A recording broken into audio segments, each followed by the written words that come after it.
So most people are walking around with half a shoulder or 2/3 of a shoulder because they're neglecting to train their rear delt, which is the last third of your shoulder, and it's on the back side. So today we're going to talk about my favorite exercises to grow your rear delts quickly. One of the most popular exercises to train rear delts is the old-fashioned rear delt fly. It's basically like a chest fly in reverse.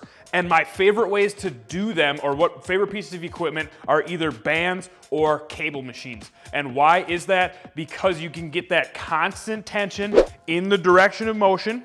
And then the difference between bands and cable machines is that bands have a progressive resistance. So it's gonna start out lighter, and then as you get towards the end range of motion, it's going to get heavier.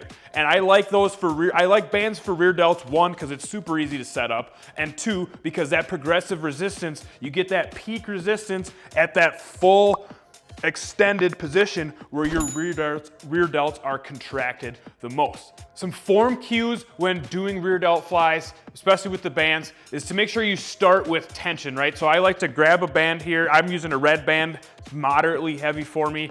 I grab around shoulder width or maybe just inside shoulder width so that when we start this rep, we have good tension at the bottom, and then I have enough band in between my hands so that when I go to this full extended position, the band isn't being overstretched, and I still get lots of tension. Now at the top of the rep, notice I'm trying to keep my arms as straight as possible, and then I wanna really force those elbows to get behind my back so I get that most abduction as possible, and really squeeze that peak of the rep, and then let it down nice and slow. So the rear delt fly focuses on one mechanism of action to engage the rear delts, and that is horizontal abduction. So I'm moving my humerus horizontally outwards away from the center of my body, and that's activating the rear delt. Now that's one way of activating the rear delt. There are also two other mechanisms of actions for the rear delt, and that is external rotation. So that is basically externally rotating my shoulder like this, and then also shoulder extension. So extension is basically the backwards rotation of my humerus like this, shoulder extension. So if we want to really maximize the engagement of the muscle, we want to try to involve those other mechanisms of action as well. So how do we get more of those mechanisms into these exercises? Well, the first and easiest thing that we can do is take our pull aparts. We were in a pronated grip with our palms facing down. We can simply go to the supinated grip, palms facing up. That's going to externally rotate our shoulders. And now we have abduction plus external rotation. Easy peasy. Or we can get a little bit more advanced and do one of my absolute favorites, which is a bilateral rear delt fly with a supinated grip. So I grab two bands, roughly about chest height, and then I grab just before the end of the band, whatever you need to grab to get equal and enough tension for yourself. Make sure you leave about the same length of band on each one so that it's balanced between both arms. And then when we're doing this rep, same thing as before, we're doing like a rear delt fly, but we're gonna pull apart. This is gonna allow us to get more stretch, more tension, more range of motion. And then we're keeping our palms up and pulling those elbows back behind our spine a little bit.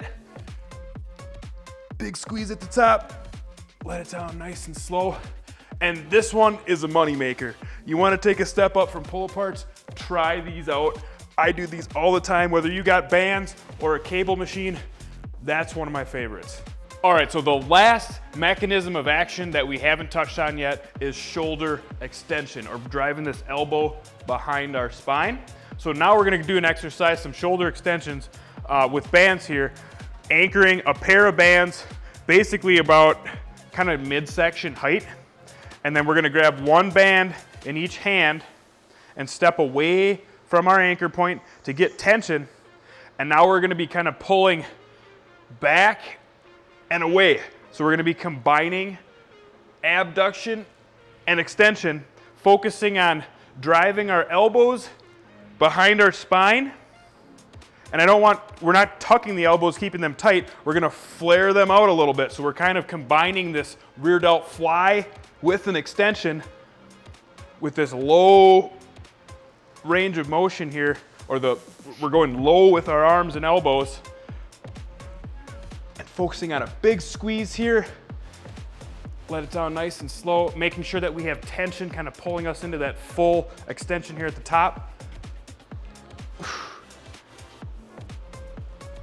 And now you're gonna notice, you'll feel a lot of rear delt for sure. You're gonna feel some tricep because you are kind of locking your triceps out, but the rear delts are gonna be way more activated than your triceps. And then you'll also start to feel some of these lower back muscles engaged, like your teres and your upper lats. But that's okay because all these muscles are working together because they're contracting those scapulas and pulling that shoulder back behind your spine.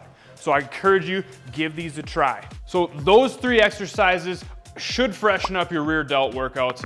Also, you may be asking, like, why aren't we showing some face pulls? I do think that's a great exercise for sure. And I think that it's more of a mobility exercise. You can't load it up as much as the exercises that we went through today, but I encourage you to give our face pull video a watch if you liked what you saw today. Also, be sure to smash that like button, and if you need any of the bands or accessories shown today, head over to clenchfitness.com. We will hook you up, and thank you for watching.